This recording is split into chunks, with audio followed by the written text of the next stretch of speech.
Welcome back to Heal, Healing, Empowering, Accepting, and Living, a podcast sponsored by Change by Fire. We're so elated to have you here and as part of our listeners as we continue to embark on a journey of healing, understanding, hope building, and further honoring the needs that exist in the burn injury and for movement into life beyond. Well, my name is Jen Severance, and I am a burn survivor of 8 years. Oh, I never know, 2017. This is my friend Lori. My name is Lori Janik. I am a 15-year burn advocate, social worker, and I'm a current holistic trauma therapist. So we're going to recap a little bit of episode 1 of our season 8. So we're starting into a new season. We did our last episode, Burn Healing, the real, the hard, and the helps in between, where we explored a little bit about the realities of hospital healing, that transition back to home, returning to work, to social environments, different practitioners, practices, items that might be helpful. And we had a lot of great personal feedback and insights from Dave and Jen. How might you have applied that takeaway, that rooting into hope and joy? We would love to hear about perhaps the memories, the body access that you've found in further engaging in and finding a sense of hope and joy in your journey. Reach out to us. Today, we're going to be starting one of our series of interviews throughout this season that will build and expand on just who are the people that can really help support the burn healing journey, both in and out of the hospital. And since much of the initial journey of healing through a burn injury is hospital-based, our practitioner focus is really going to start there. So let's focus on these healing helps and let's get healing.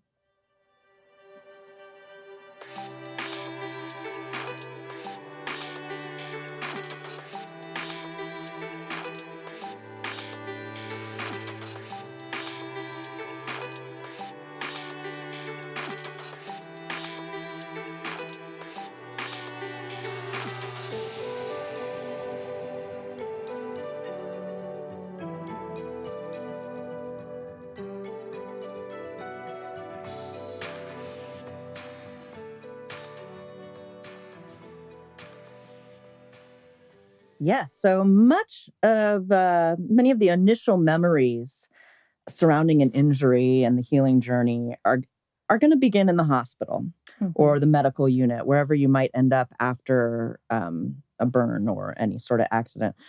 And, while some survivors can carry memories of the location, the place of injury, the trauma itself, many, due to shock, lack of consciousness, trauma responses, they start their recollection of burn healing in the hospital.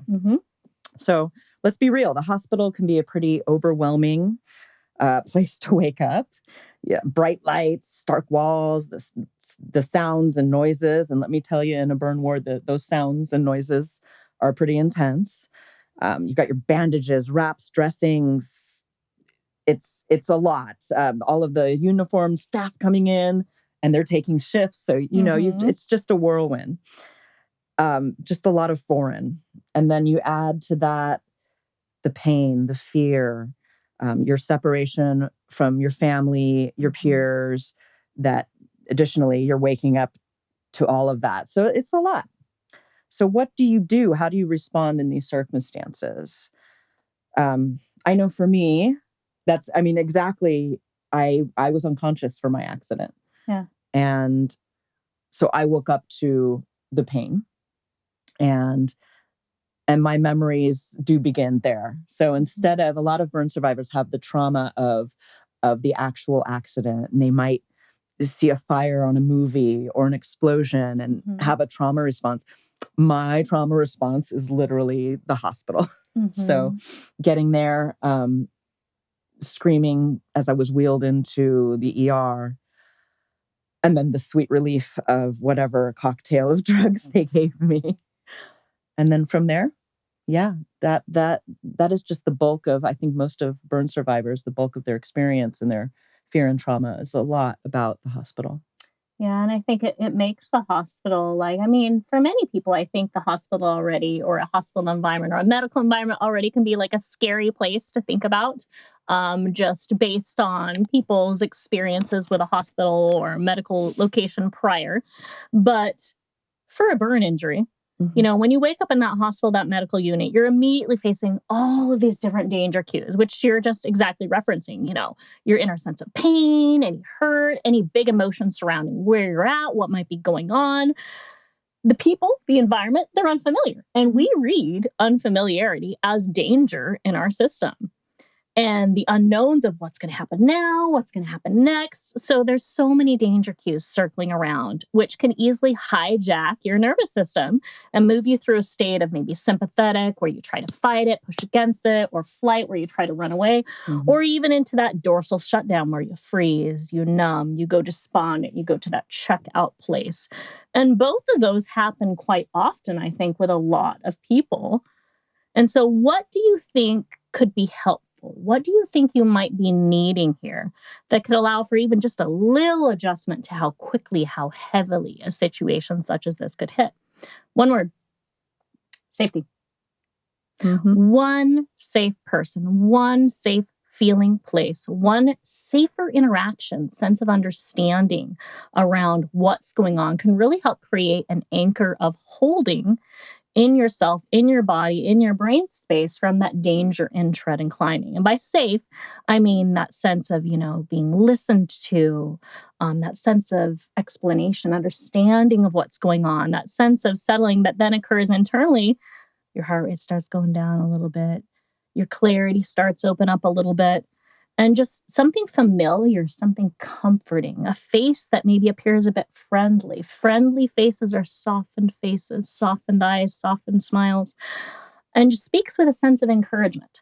And I do have to say that's really what I can relate to many of the therapy staff in our local H.E.A.L.ing Arizona Burn Center at the Valleywise Health.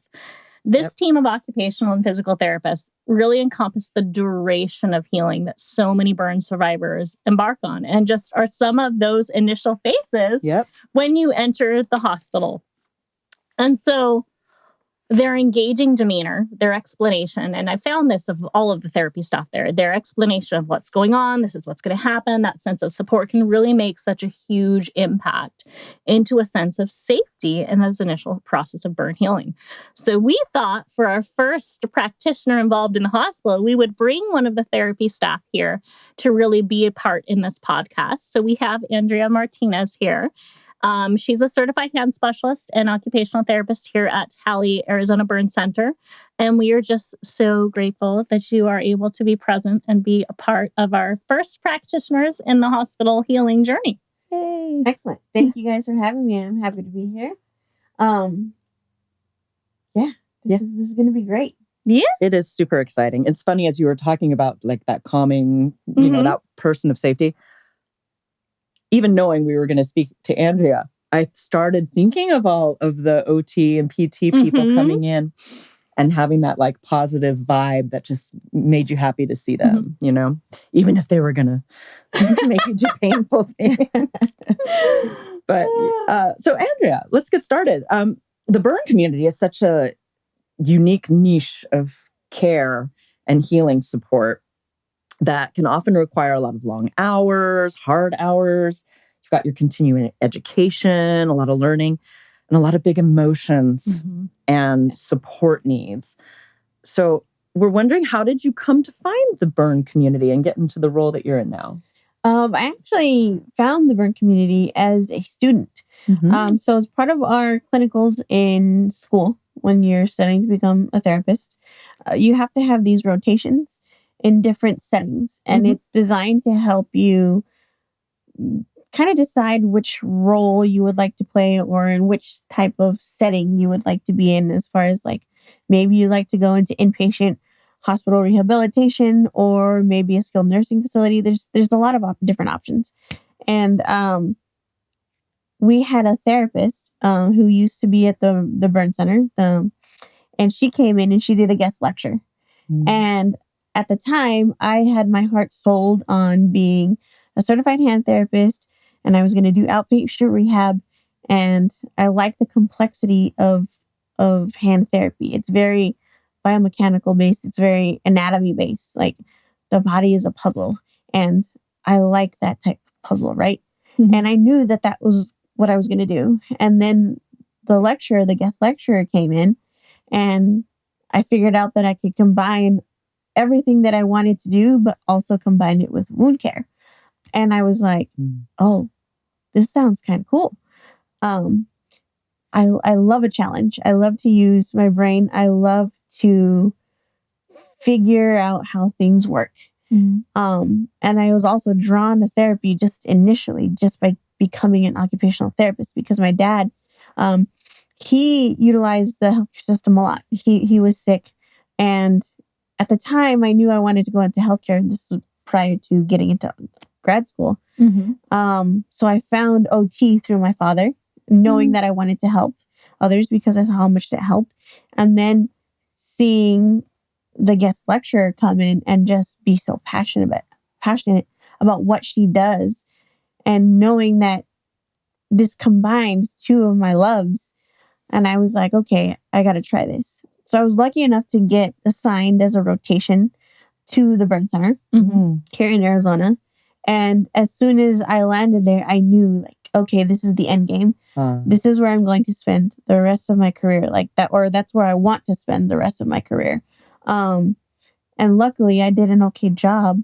So at the end of my rotation, later on, but it was about a year later when a position opened up, and they said, "Are you still available?" And I applied while I was at my current job at the time, in between patients. I was like, yes, I am ready. I will be there. And my plan is to stay in burn care until I retire or they get sick of me. One of the two will happen.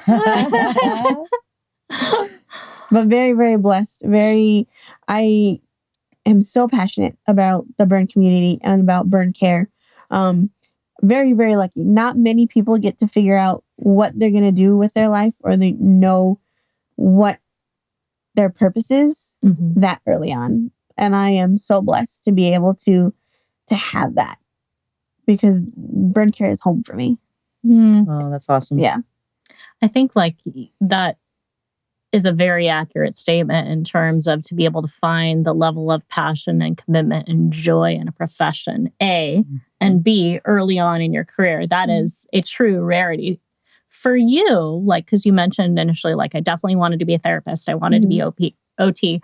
So what does being an occupational therapist mean to you? What's your idea of your role and its impact in burn care? It's really what I think most of healthcare hopes to do, is get you to return back to what you were doing before, or really just to help you to grow, to help you return to where you need and want to return. And as an occupational therapist, people can joke that it's very hard to describe occupational therapy. When you ask a student, that's one of the things they ask you to do, the professors, because it's a hard thing, because OT, occupational therapy, is very encompassing. There's so many different niches. There's so many different avenues where you can grow as a therapist and to treat and to find people, because it's occupation based. What do you like to do? But it is, as I stated earlier, seeing people return to what they'd like to do, to know what people were like when they first were rolled in on that gurney, and to have them return to their lives and to see them find fulfillment again. That's why we do what we do. That's why I do what I do. So it's supporting really kind of the return to their prior levels of functioning. Really role of occupational therapy to return back to whatever occupation, whatever kind of interest they were engaged in before. Yeah. So it is not necessarily just hands, arms, whatsoever. Because that's what a lot of people think. Yeah. Yeah, that's what a lot of people do is, okay, they think occupational therapy, well, you're going to help me learn to get dressed, or you're going to help me, move my hands, you're going to help me do X, Y, and Z. And that's very much what therapy does, right? But, and that's, very much what I do every day in my daily job. It's what I do. But ultimately, it's that end goal. It's that game, right? What can I do in this moment that is, limiting for you at this time? How can we do different things to translate it and to keep you building and to keep you progressing? So when you turn around one day it's a look of like, oh, okay, I just did that. Yeah. I love that. And what are the harder aspects of your job as a therapist, and how do you like motivate and encourage yourself to get through? It's definitely a very emotional job. It's an emotional role that I play. Not all stories have happy endings, or you don't have the complete success that we strive for all the time. In fact, this happened recently. It's having to have those tough conversations with families and let them know that, the return to function, or maybe life isn't necessarily going to be viable at this point. Like, they're really sick, or, they've had to have specific amputations, or, they're going to be limited to this degree because of this, this thing. And those are the hard days. Because you take it home with you. You try not to, but you definitely take your work home with you. And I was involved in, an event where we had to have a family meeting recently. And oh man, I think that was the worst meeting I've been involved in as far as emotionally draining. Like, I probably should have gone home the rest of the day, honestly, because I was just that drained. I ended up leaving early, in fact. So there's a lot of balance. As much as there's heavy days, though, there are great days. So it kind of balances out, and just knowing how to take care of yourself. For me, it's, I know I need to spend time with my boys, and exercise and running, helps me a lot. And then just processing. I like to speak. I like to talk a lot, and verbally processing is what helps me as well. But there's some tough days, and where I've just had to like take care of myself. I think that's a great avenue or resource of realization with any element of toughness in life, because life is always going to bring you spaces of toughness, but learning how to tend to you and your needs, that you can be there again for yourself or another person. Flip side, what about those things that really are kind of like encouraging or engaging, or what? Tell us about like the great days, the days that you feel like, man, like making an impact or really kind of supporting something here. What does that look like for you? For me, it looks like there's a lot of different things. Some of the things that are on my mind recently, because I've been in this season where I'm definitely tired. I've been tired a lot lately. We have a large census right now, and our center is one of the largest in the United States. So we keep busy, but at the same time, like, it sort of balances out with the wins and the really good things. We have a patient who was discharged from the hospital like 2.5 months ago, and there were like 85 to 90% total body surface area injury. Wow. And had some amputations on the hand. And now remember, 2 months post-discharge from a hospital for 85 to 90% TBSA, we have her running. Wow. Yeah. We have her in our new therapy gym, lifting weights, running, doing amazing things. And like, to be able to see that's why we do what we do. Or to be able to see the growth on this therapy team. We have so many great therapists, and to see their passion and their drive, and them being open to be taught. Because at one point I was the new therapist, right? I was the baby 10 years ago coming in, and now overnight it feels like, I'm one of the senior therapists, and I'm like, how did I get here? But our team is so receptive and so proud and so driven to make, life better for our patients, for our population. And it's to be able to see their growth, and to see them, like, when those moments click, when they finally, can piece the information together, whether it's when they're doing a treatment casting or range of motion, or they find a way how to talk to a patient where things have been really difficult, and, they're not just ready to buy in quite yet. They're still processing, and they still need that time. but to see those things click. So it's a lot for me, especially now that I'm a seasoned therapist. But, I think back to this one. There's this one memory I won't ever forget. It was my first patient. She was a large burn. She was about 2 or 3 at the time. And she was not doing great when they rolled her in. And eventually, she got her story. Her mother got their story. They were able to be discharged. Things were good for them. And they brought in cupcakes on the 3rd birthday or the 4th birthday. I'm not sure what birthday it was, but on that bag it said, my birthday's here because of you. Yeah. And that's gonna stay with me. I've turned 4, I turned 3 because of you. And it was for the floor, but like that's right there. Those are the wins. Yeah, for sure. Yeah. Seeing people really like recover and do something, and the excitement and kind of like their steps, their growth, their engagement. It sounds like it's also with not only the survivors, but like with your team as well, seeing them be able to like grow and learn how to explain something or how to gauge in something. Yeah. Yeah. Amazing. Now, with the burn survivors, how have you found like the reception of the burn survivors that you work with? And do you find yourself there to ease their fears, the difficulties that they're having in that respect? Oh yeah, for sure. That's something that, as therapists on the team, we do that daily. Yeah. Right. There's a lot of people in the hospital. There's a lot of staff, and there's faces that change, as you mentioned earlier, like different shifts, right? But especially when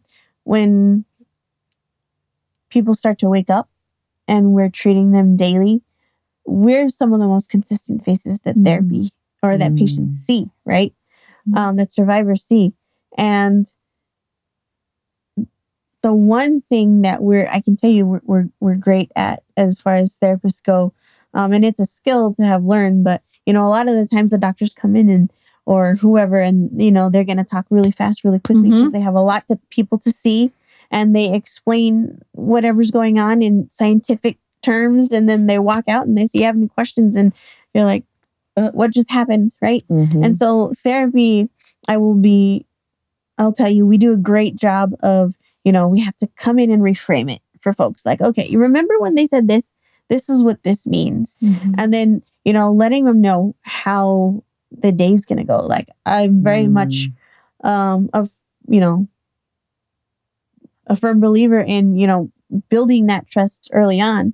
And I let people know, like, I am meeting you at one of the worst times in your life. And I recognize that. And I'm trying to make people as comfortable as possible. Like, what can I do for you in this time, in this moment? And it's spending that time with the patients, because a lot of the time in burn care, as we're all aware, a lot of the things at first focus on range of motion, because if you can't move, then we can't build your strength, and then we can't get you to get dressed, and we can't get you to walk. And there's lots of things. So a lot of what I do on a granular level is move joints and stretch tissue, skin being a big part of that, scar being a big part of that.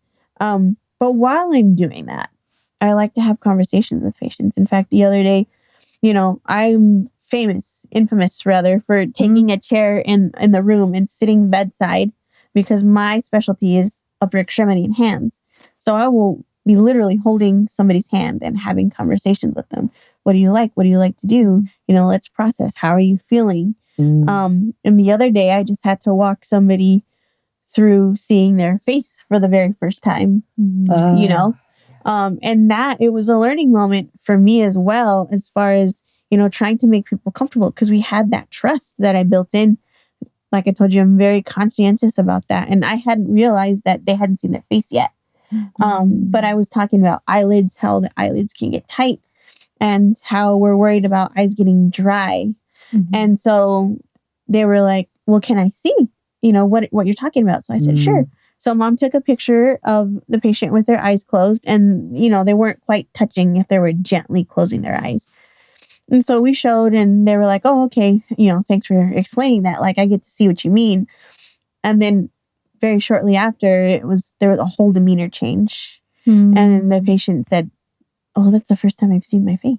And I apologize on my end because I wasn't aware, right? I probably could have facilitated that whole experience better, right? And I was letting him know, like, I'm really, truly, like, sorry, I didn't mean to push it on. He was like, "No, I was asking."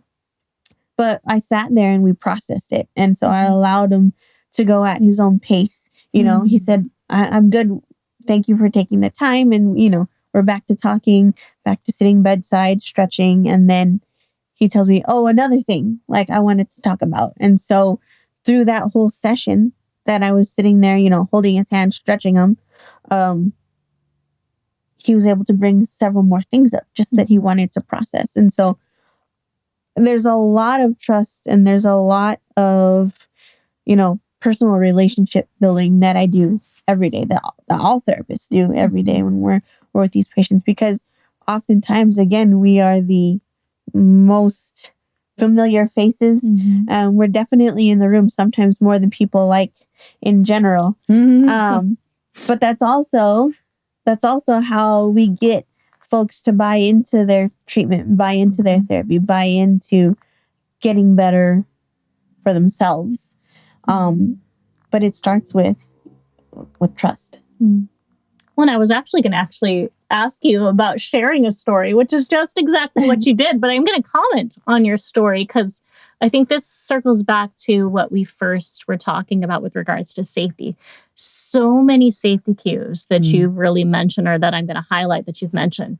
You regularly interface with patients. So you become a more familiar face. Familiarity we see as safety. You explain, you understand in terms people can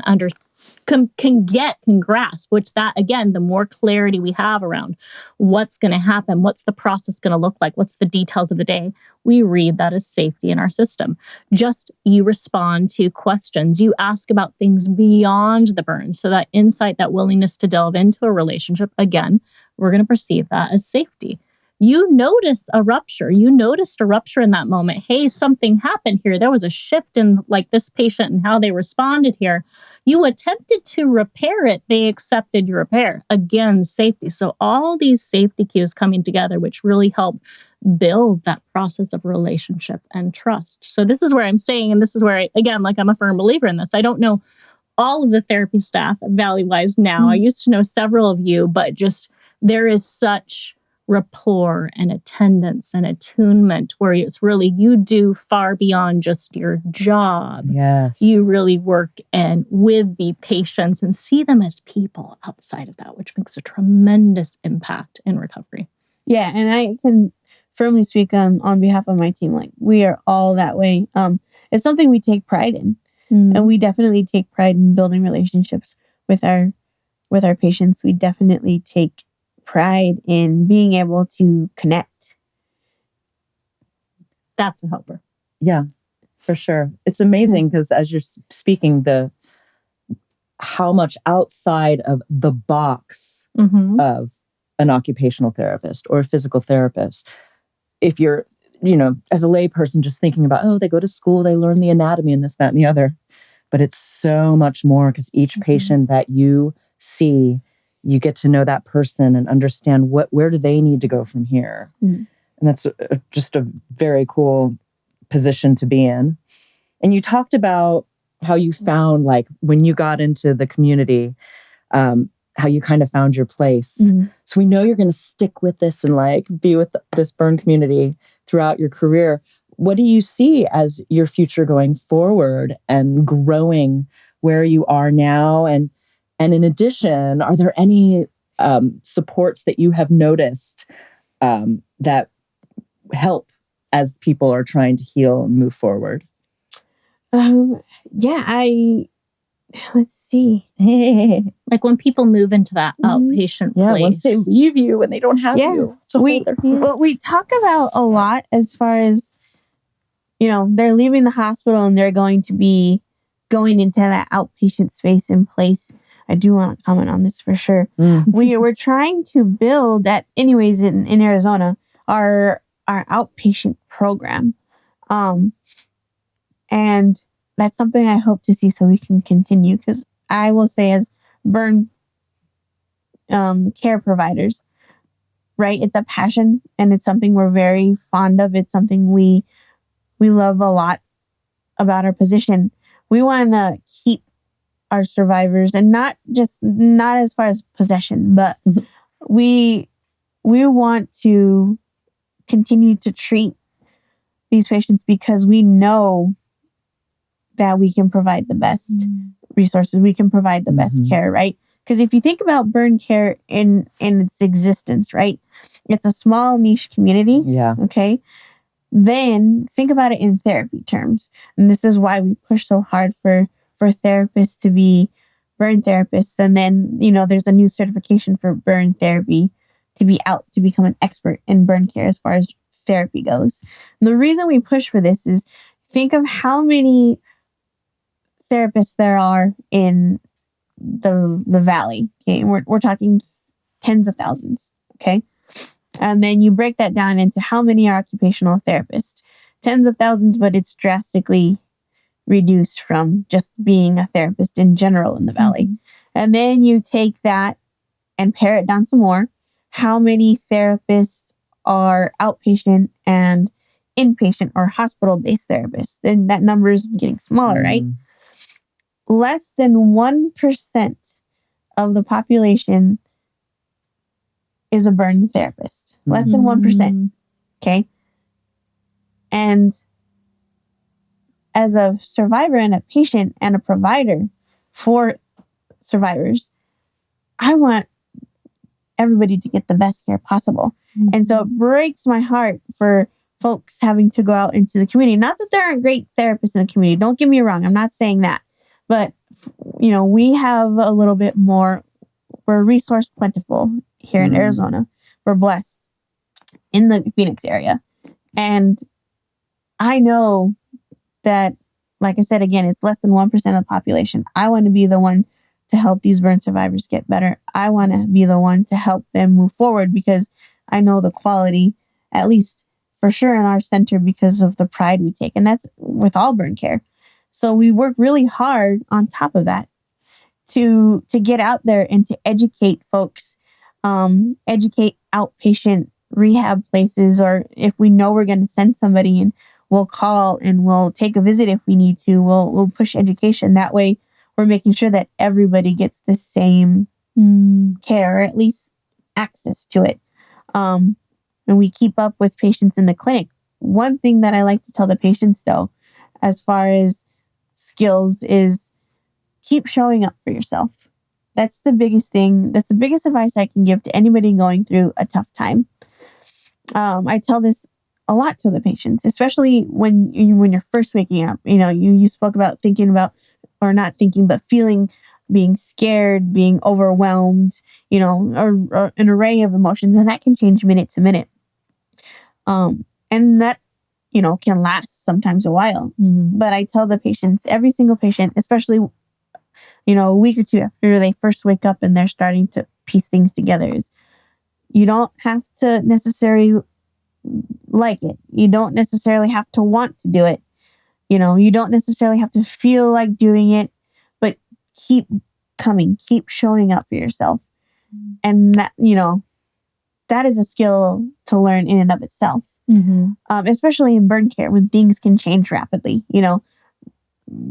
Scar tissue can get tight in as little as 24 hours. And I've even seen somebody contract and start to get tight again after 4 hours.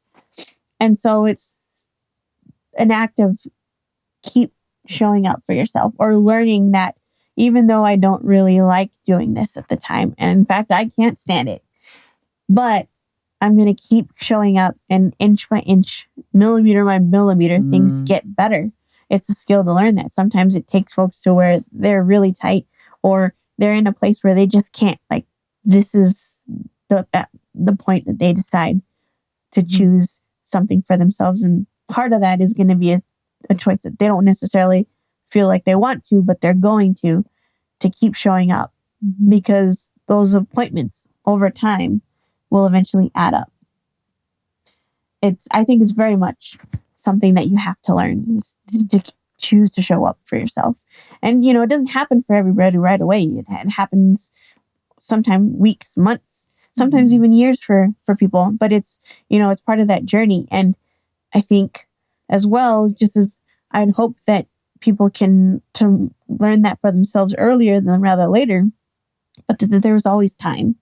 Yeah. There's always time to make those choices and to learn that it's okay to show up for yourself. It's okay to take care of yourself, to want more for yourself. So in the midst of really your duration and support provisions and burn care, I'm hearing like if there were any ideas, any insights, any resources or thoughts you could relay to burn survivors. One is just taking that time to regularly show up for yourself and to build that. And another one, it sounds like really is that belief in that you can do this. Yeah, because really, like the sky's the limit. And I don't mean to sound cliche about that. The sky is really the limit. I spoke earlier about the 85 to 90% TBSA, survivor. She's running. She's lifting weights. She had amputations to her hands, but she wants to return to medical school because she was a med student prior to the accident.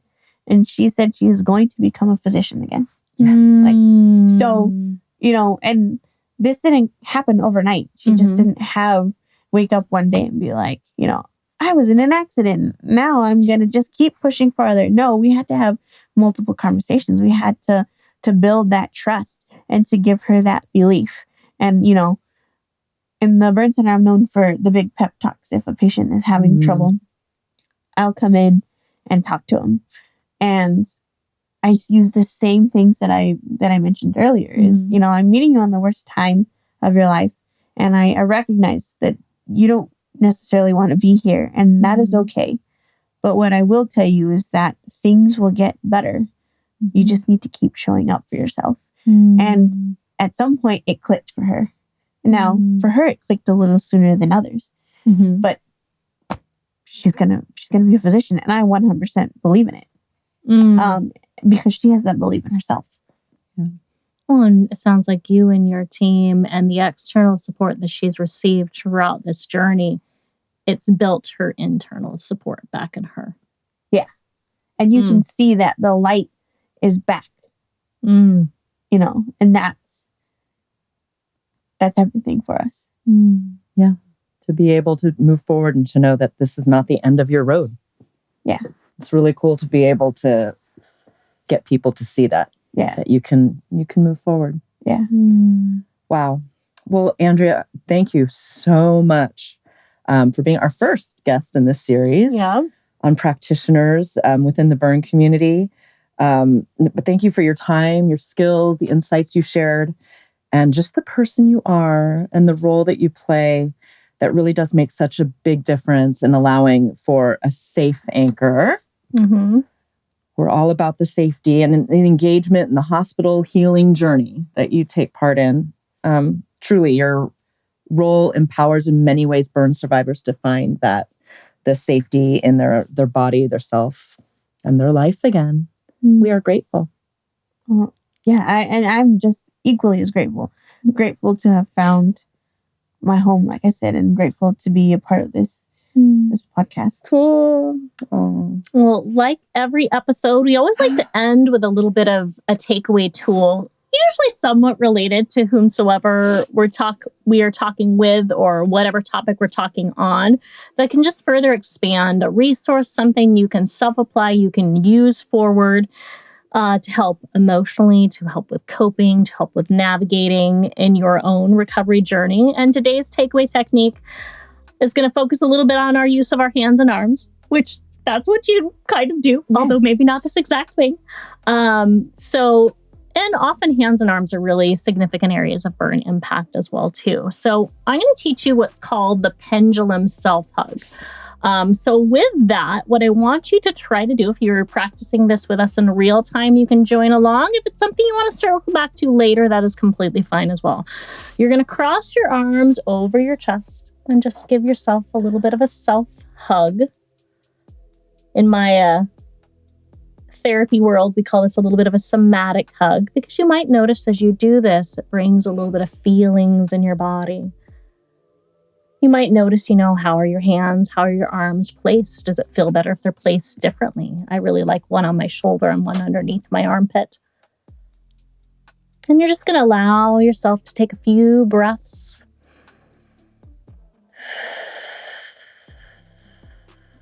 And just settling into your body. Maybe you're noticing the warmth of your hand, your arms on your chest. Maybe you notice any shift in how your facial expressions are or how you feel internally. As you allow your breath to settle and your hands and arms to feel in a position that feels restful and okay for you, you're going to alternate tapping one hand and the other.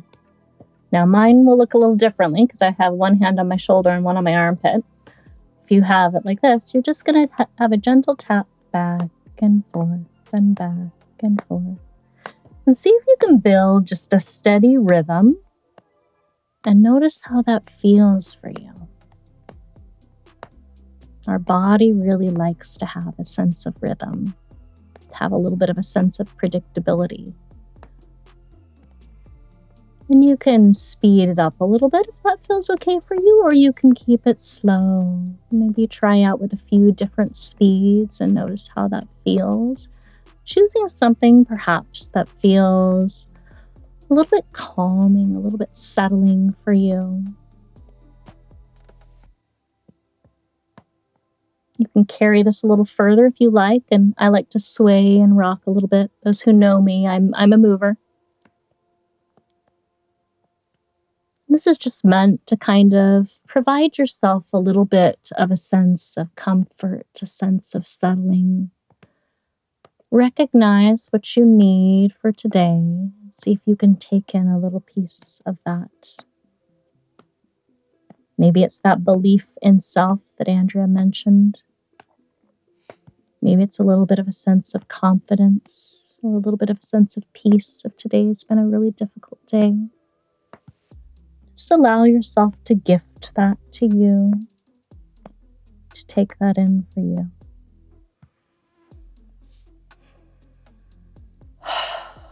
That was surprisingly nice. I think when I sit on the couch and watch TV, I'm going to do this. I have all different types of tools that I keep in my brain space, and then I just gift out as needed. So, that's really nice. Isn't there some sort of science on like the length of a hug? And it a good oxytocin? 20 to 30 seconds is like prime for a sense of oxytocin release and transfer. I just didn't know we could do it for ourselves. Yeah, So cool. Well, this has been fun. Well, guys, it's time to say goodbye for this episode.